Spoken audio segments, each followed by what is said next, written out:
It's a great opportunity to be going to describe the humans and how the humans define themselves, and what we can and how we can define the humans, the culture, the thinking, and how we relate this to the universe in general. So Case came up with the term the humaniverse and the human condition. Let's know more. Case, could you please introduce yourself and what you do for business? Yes. Hi, everyone. My name is Keith Seland. I have a dual career going right now. My earlier career, so to speak, I have received, or I've earned a couple of bachelor's degrees and master's degrees, MBA, and I'm a certified public accountant.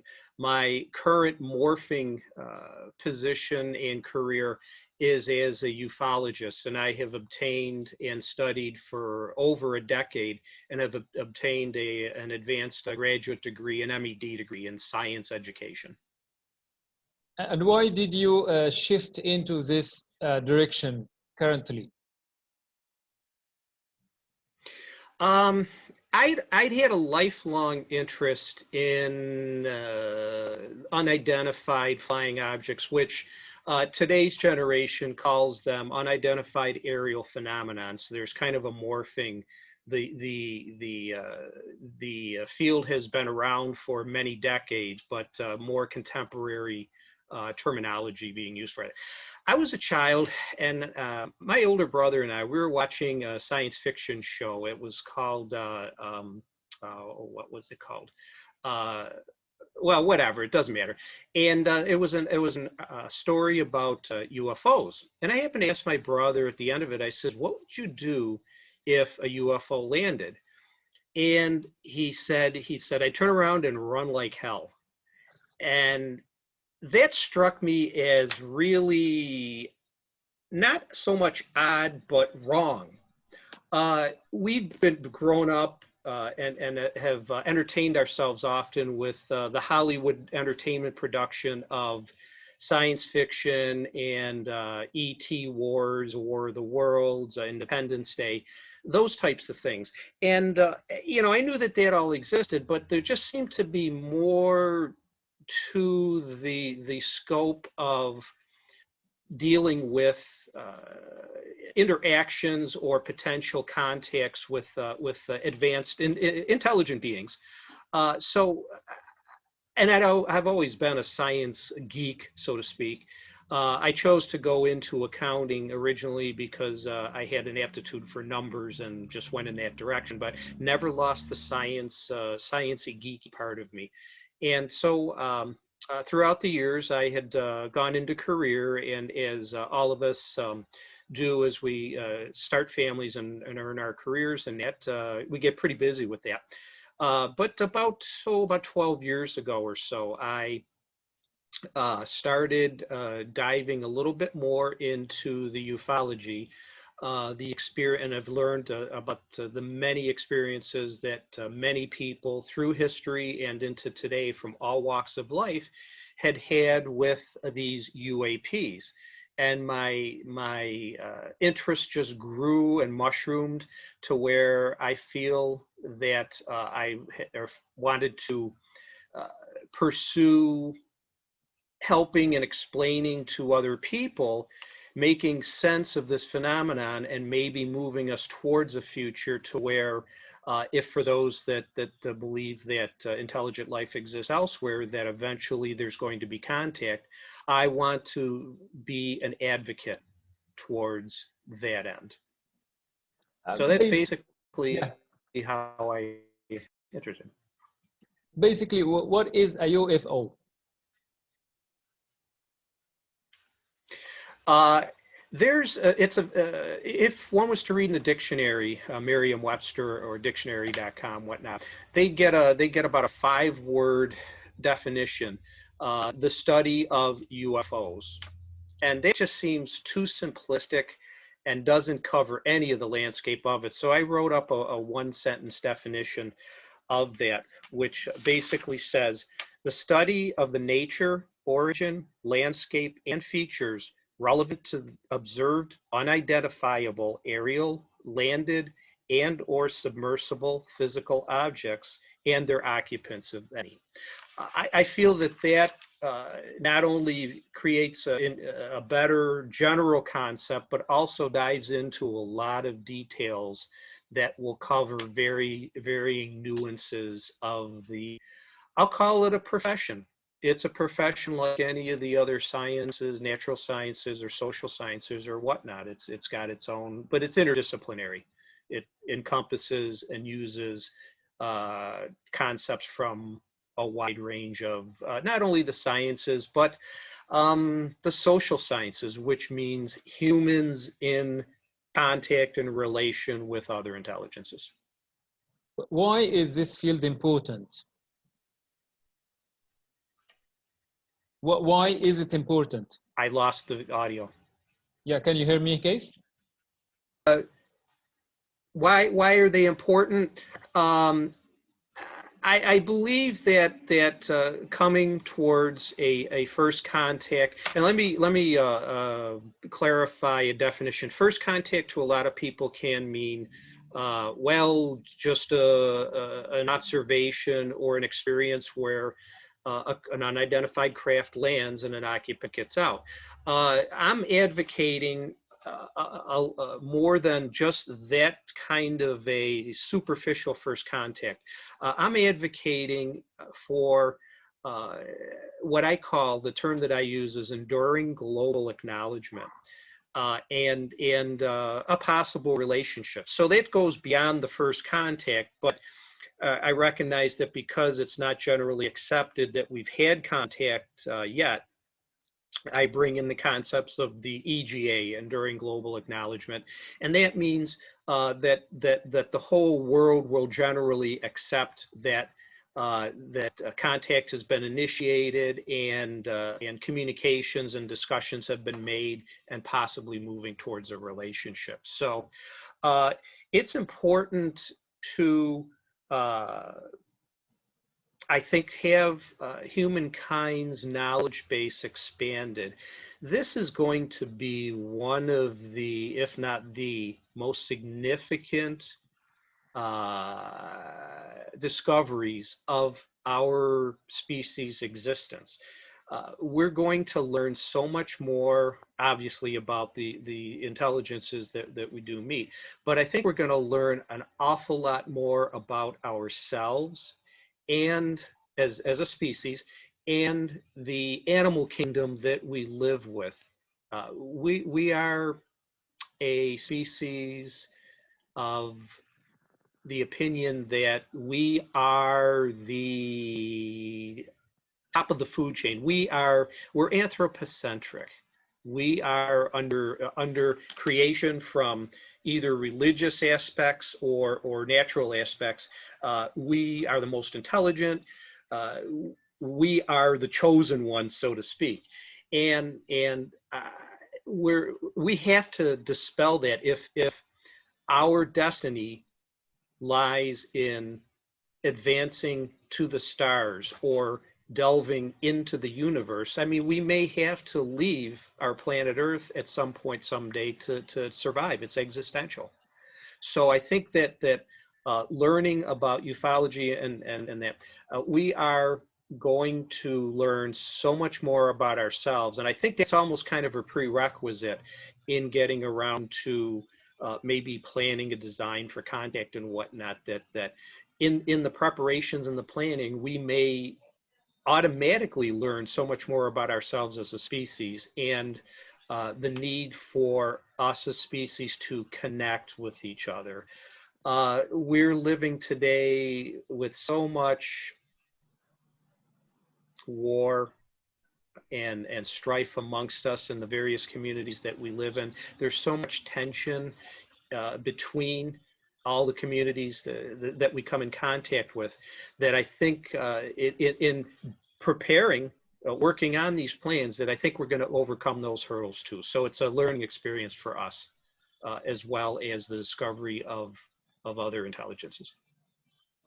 My other question is, has there been real cases of contact between the humans, between the people and these objects? Are there recorded cases scientifically? There has been so much, and this is through history and up through today, and amongst the most diverse parts of our culture across many different, oh, how will I put this? People from all walks of life had so many experiences. That actually is towards my first publication. That's the case study that I have had investigated and published. It's a catalog of many hundreds of cases of varying levels, from just sighting observations to actual experiences by the contactees. Someone that has had an experience in the field that has come in contact with uh, ETIs, extraterrestrial intelligences. Um, it's rated on a system of varying degrees, but my point is that most of my book one is a case study developed with a catalog of these case studies, which includes chapters about U.S. presidents that have had experiences, world leaders, like I said, world explorers, Christopher Columbus, Alexander the Great, religious aspects, normal people like myself, airline pilots, military. The evidence has been built up so much to where the question becomes, with all of this evidence, does there really need to be more study or detailed and nuanced study involved in getting some answers to answering the questions, are we alone or not? Yeah, exactly. So the next question is, why is it important for humans to expand our knowledge of the natural universe? Okay, yeah, I think we touched on that in that this will be one of the most, it'll be a Copernican level discovery for us that we're not alone.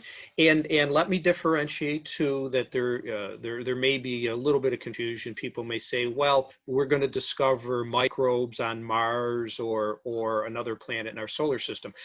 This discussion here is about intelligent extraterrestrial life. So again, going back to what I had said previously, that there may come a need that humankind will have to leave our planet for whatever reason, existentially.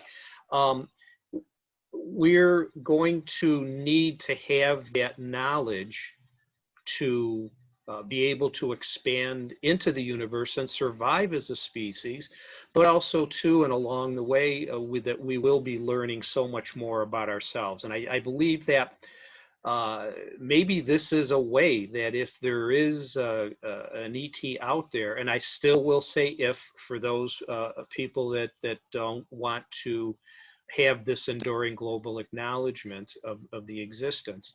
Um, I just want to say that it will be, we can, as our most important learning experience about ourselves and helping us come together better as a species, that we will not only learn about the stars themselves and other planets and how to survive on them, but we will learn more about ourselves. And we're doing the double duty of being able to do that work in a planning stage and a design for say when a first contact comes. I mean, we are in this situation, we probably, with defining the level of our technology the way it is and comparing it with what an ETI technology will be, they'll be more advanced as us. Therefore, they more likely will be the explorers. We will be the indigenous. As an example, let's say when the ancient Romans, populated and spread out, or Christopher Columbus discovered the Americas, they were the explorers, and we have, as a species and as a library, we have knowledge of that from that perspective. from the perspective of first contact and EGA with an ETI. I hate the government acronyms, but they are shorter. So, but we're going to be, chances are we will be the contactees, or we will be the indigenous that they will visit and meet with us. So we don't have much of a blueprint from that perspective. We do, but we seem to be, with our anthropocentrism, the headstrong with the explorer viewpoint and aspect of it. So looking at it from the other viewpoint, working on a plan and design might help us a lot in that way also. So my point here is that all of the achievements and the accomplishments of the humans until now do not give you the opinion that we are the superior side, not the inferior side. What else do we need to achieve to be the superior side? The superior side? Just a lot of learning. Again, just looking at ourselves as differing communities of species. At this point, and I don't want to get socio-political in any event, but a couple of statistics that I've got listed in my books. We're a civilization of, at this point in time, 234 different socio-political nations. The number of languages that we speak is over 7,000, 8,000 different languages. We have, it seems to be amongst when our community encounters another community in whatever aspect, it seems that there's not a lot of, oh, how will I put this? I get to a point in my second book, my current book, about what's called the golden rule. And we can go into that later, but about that, it basically just says do unto others, and it has a landscape and an overview of being good towards each other. We as a species don't seem to be doing that very well. We have inventions, and we seem to, like for instance, nuclear power. Boy, that can be great for powering the world, electrical needs and whatnot. And as soon as that was created, the diversion went to, ooh, we can also make bombs out of it. And that's just fatalistic. I think, for lack of a better word, that we can learn a lot from this planning to connect as amongst the varying different communities, but we're all the same. I liken it this way: human beings as a species. Say you needed a life-saving operation, and there was only a certain other human being in a different community, but you didn't ideologically get along with the members of that community. But wouldn't that person and the golden rule be introduced here, to where that person could save your life, or flip the perspective, you could be saving that person's life? That's what I mean in one aspect of the connectivity that we need to learn as a species, which will help us advance not only our civilization, but in the dual purpose as a potential help aid in planning and designing for this first contact and EGA. Great. Yeah, you coined, or you made the term the Humaniverse. What is that, and how did it help you? I created the term in where I saw my career going in this field. That basically was the best way, simplest way to describe the nature of what my writings are going to be, and what my hopefully teachings are going to be. I would like to hopefully educate and the people from all over the world, and to help them come together, become more connected. We as a species, again, have in another way become disconnected with our planet, the geophysical aspects of planet Earth, as evidenced from our polluting of the earth and the degradation of our environment. And we seem to be continually spiraling down in that direction. So the connectivity concept again has holds that aspect also towards the objective of us learning more about ourselves, about the universe, and the potential for that ETI that we may come in contact with at some point in the future. So I hope to be able to educate people and make them aware, get them thinking. That's the whole thing. You suggest that it's important to prepare for the first contact with these entities. Why? Again, and I think in the points that have been covered so far, we're going to learn an awful lot about ourselves. We'll be killing the proverbial killing two birds with one stone thing with, if we learn more about ourselves and we're actively participating in that will become part of the plan and design for when the ETI does come. It's not 100% statistically that the ETI will be the ones to visit us. We may, in our near future trips to the moon or Mars or in our solar system, come across ETI representatives. We don't know that yet. We're not advanced enough in our far distance SETI communication or telescopic observations and whatnot to be able to stand on Earth and say, oh, there is life on Mars there. We have to go there to display our instruments and seek out potential in that way.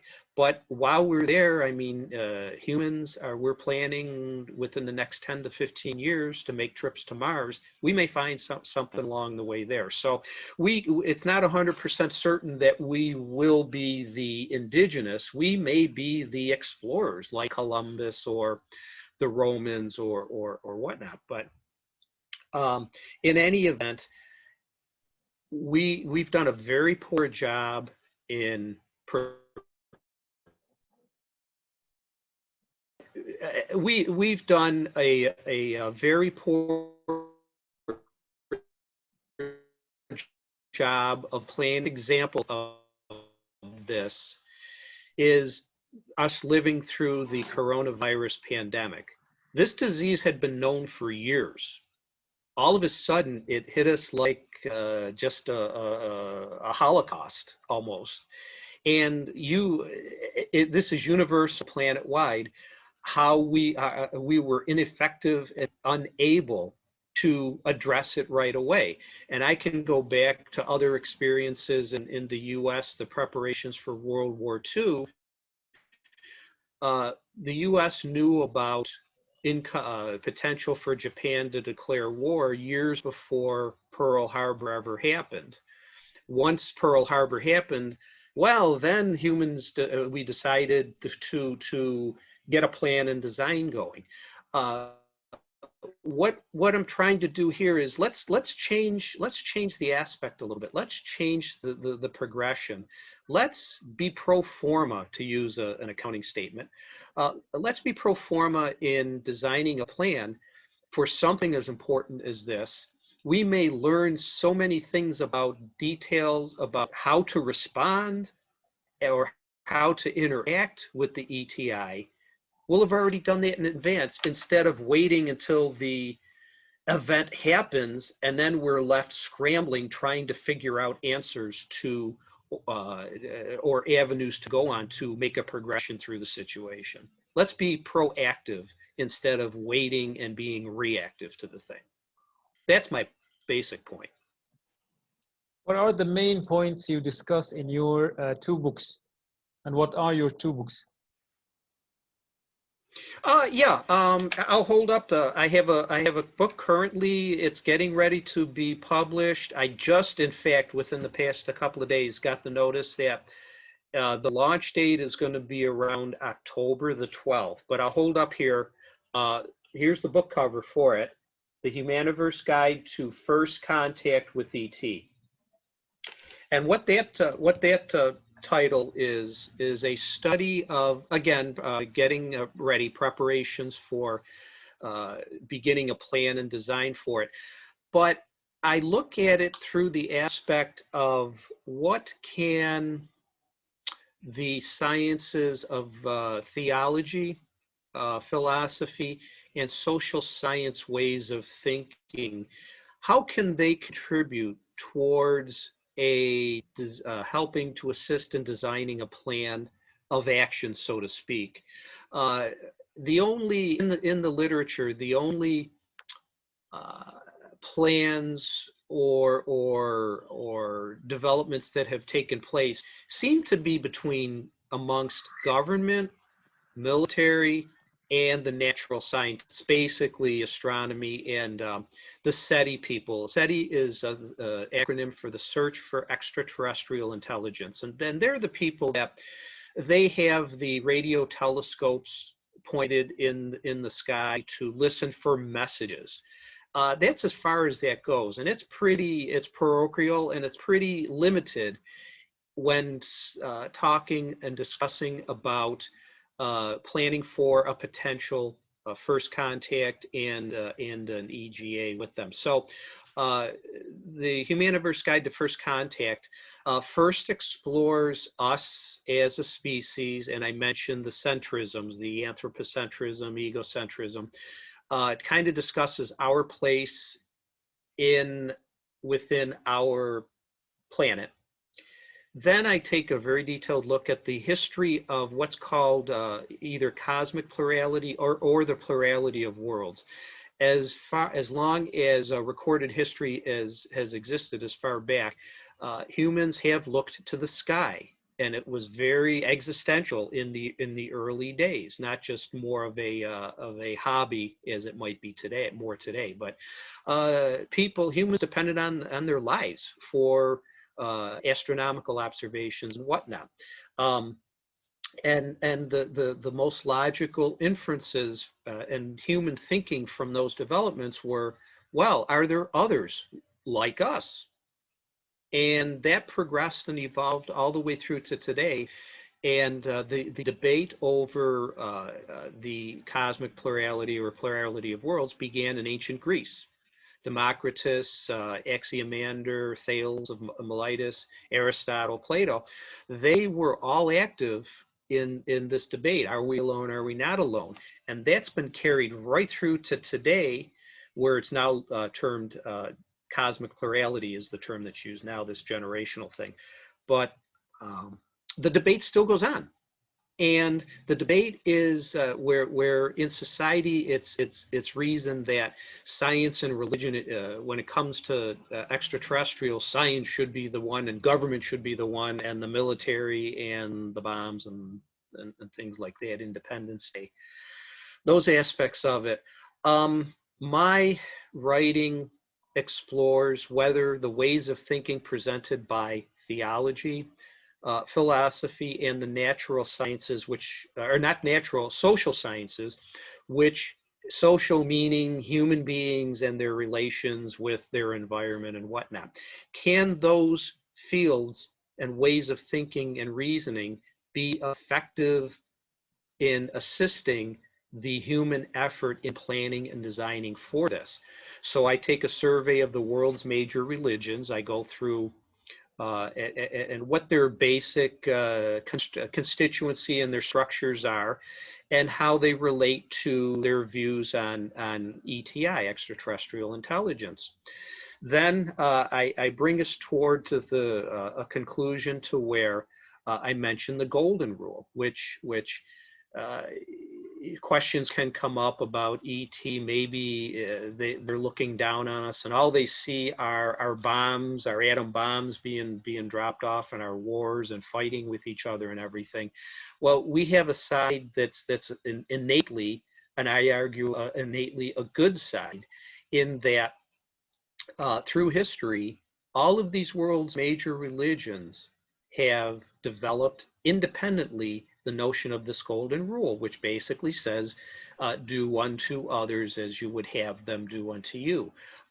It's as simple as that. I don't think one has to go real deeply. Philosophers have gone way too deep into dissecting varying examples of that.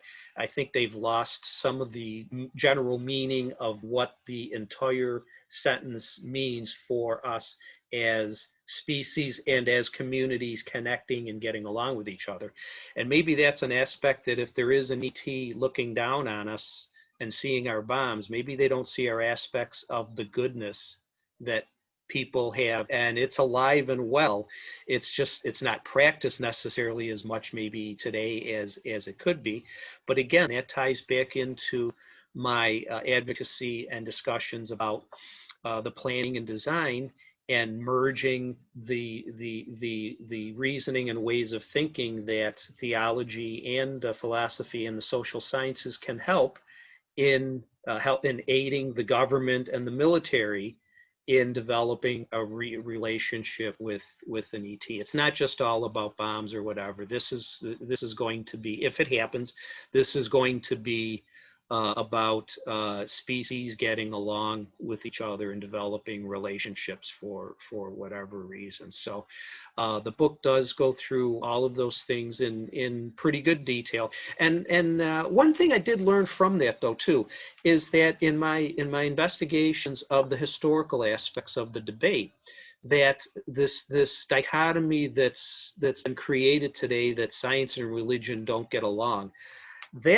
I prove that false, in that so many of the great names in our history have been both scientists and religious people on both sides of the issue. So it's really not a debate over science versus religion, over necessarily we're alone or we are populated and there is a plurality.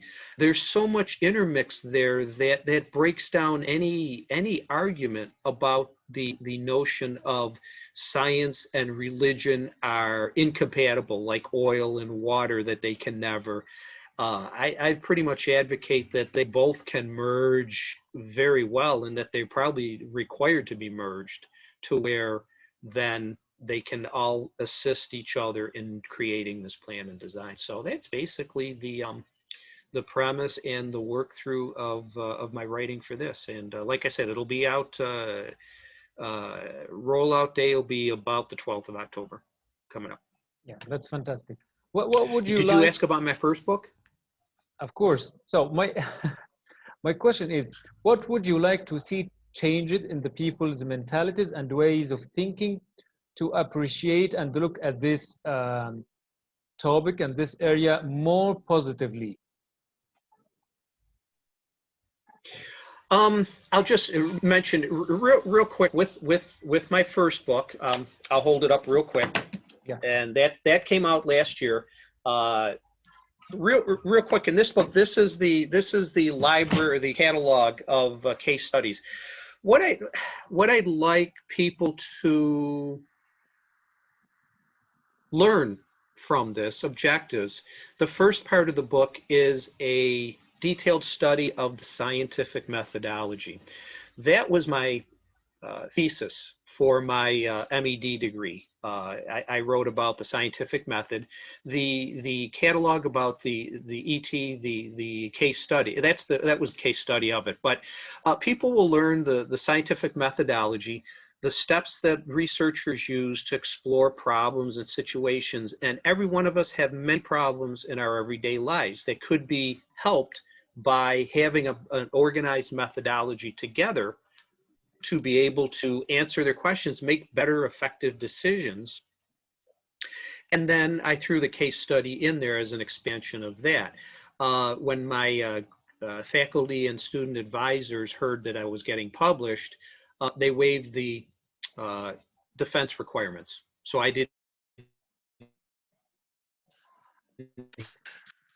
be able to take that, those ideas, that learning, and apply it towards, again, helping to be able to connect with people in seeing your neighbor, so to speak, or people in those other communities in different ways. Instead of as competition, see them more as collaboratory and as a learning opportunity, that in knowing that in a particular situation, there are differing perspectives.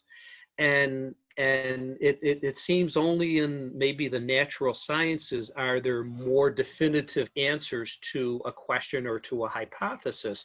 When it comes to abstract thinking, there's different viewpoints, and it all ties into having open minds. And that's a thread within my books also, is that people recognize to be open-minded and to be able to connect on that level with other people when discussing situations. But then also when it comes to the items related with developing towards first contact and EGA and whatnot, I think those people that are not believers that we are not alone, that there are intelligences out there, would find my first book very handy in the respects of the hundreds of cases and the millions of human beings that have had experiences throughout recorded history of these things. There's things going on. And for those debunkers or those people that don't believe, to have a little more of an open mind and look at this. And really too, we're as I make this statement, I'm going to preface it by saying that science is a fantastic field, indispensable and a necessary part of our human condition, that construction of the human culture and civilization. But scientists, while they claim they should be open-minded, they work within their own closed-minded community, to the end in this conversation that a scientist may off the cuff make an explanation that, well, no, ETs don't exist, we're seeing clouds, or you were hallucinating, or pareidolia, or swamp gas, or whatever among the myriad of excuses that have been used to debunk or explain away other people's experiences throughout time. And like I said, and this will continue to go on. So make people aware of that, and then help them, ask them to have an open mind in creating this. It could be asked too, well, what does this mean for me? You're telling me as an individual to have an open mind and to maybe want to study this or whatever. That all ties in to the more direct ends of helping to plan and prepare for the contact with. From thinking and studying in those ways, we could develop new technologies, new instruments and devices, which will help our civilization, our way of thinking, having the plan and design in place. Or if another large event happens, maybe another pandemic or whatever, we'll have already done the exercise of the planning and designing for this, and we can apply that process towards other situations. So it's epistemology. It's learning a lot, not only about putting the plan together, but about learning about ourselves. My other question is, like nowadays, as you have previously mentioned, we suffer from violence, we suffer from starvation, we suffer from misunderstanding and superiority between one another. How would people like go over these current issues that are controlling their lives, and then think about another and the higher being and the higher competition with other types of creatures? How can people escape this circle? Are you bringing up what I'll call the rat race, the daily existence of everybody, where it seems that you're so competitive that when you're driving to work, you've got to race to get in front of that other person, when there's no meaning involved in anything to do with it or whatever. That ties to, I think, maybe some ideas of holism, that we as have been deemed the intelligent species on our planet, at least anyways, amongst the animal kingdom. Again, there's a lot to learn for us about ourselves and about our actions. It's nothing that we haven't already done before. In other words, with practicing daily habits of the golden rule, so to speak. It's not going to by participating in this rat race like we do. What are the ends to that?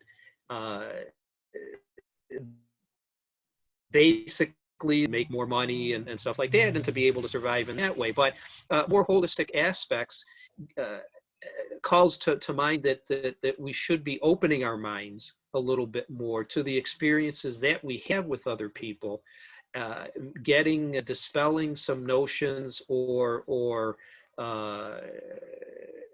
moving away from this constant 24/7 rat race mentality and recognizing around our environment. And that gets back into the connectivity in and amongst the rat race. We have done some serious damage to our physical environment, our planet, our weather and climate and whatnot, and the resources that we're using. We could be better developing other more advanced technologies to restore our planet to a healthier situation. And I think amongst that, because we have to live in it, we'd be helping ourselves along the way. And also too, in learning and exploring more knowledge and holistic attitudes towards, there's other life forms on this earth, the animal kingdom. There's a concept called theriophilic, and that means it's an ancient term that means that humans recognize that the animal kingdom has intrinsic value, not just extrinsic in that, well, we use them to eat or whatever. Intrinsic value. The animals exist just because that they exist, and that alone creates value. This notion of intrinsic value adapted to our way of thinking and help to our open-mindedness, and maybe create a better society for all of us, one that will certainly be happier.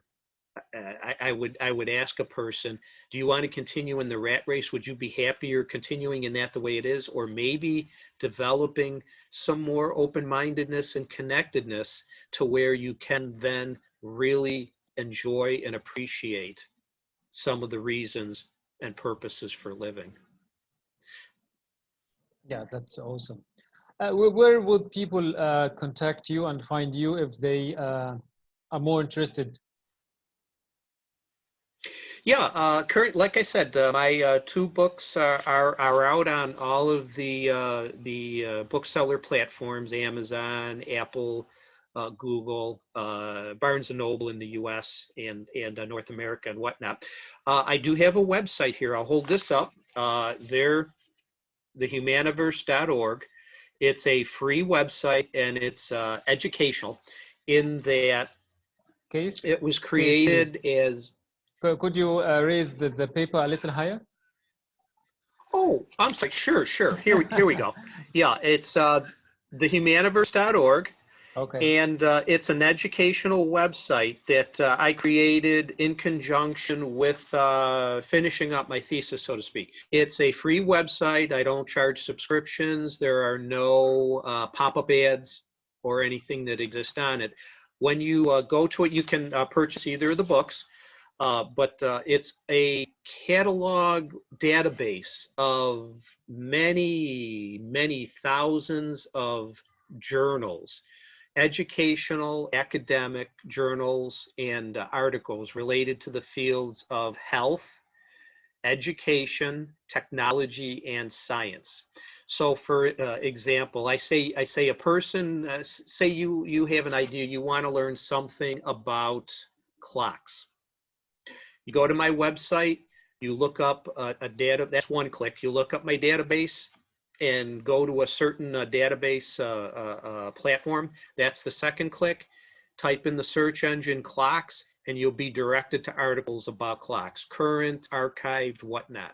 So it's a library database of many thousands of search engines and libraries with many millions of articles, and it's all free. I'm working in conjunction, exploratory, with my local university to have some of their science departments join me in helping to create more content for this for the website here. So it's educational in nature, but again, you can learn of my books, and also I do have page for my history and upcoming appearances that I do throughout speaking engagements and things like that at ufology conferences and whatnot. It has been more than amazing case to speaking with you today with this great mentality and these great and new ideas about ourselves as humans and the other universe. I really thank you for your time and for your great input. And Nour, I thank you for offering me this opportunity to talk with you. And blessed be the technology, because we're in different parts of the world, and that's what I mean. We can learn and create and adapt things, but that's what we should keep doing together. Yeah. Thank you so much, Case. Okay, Nour, you have a good one.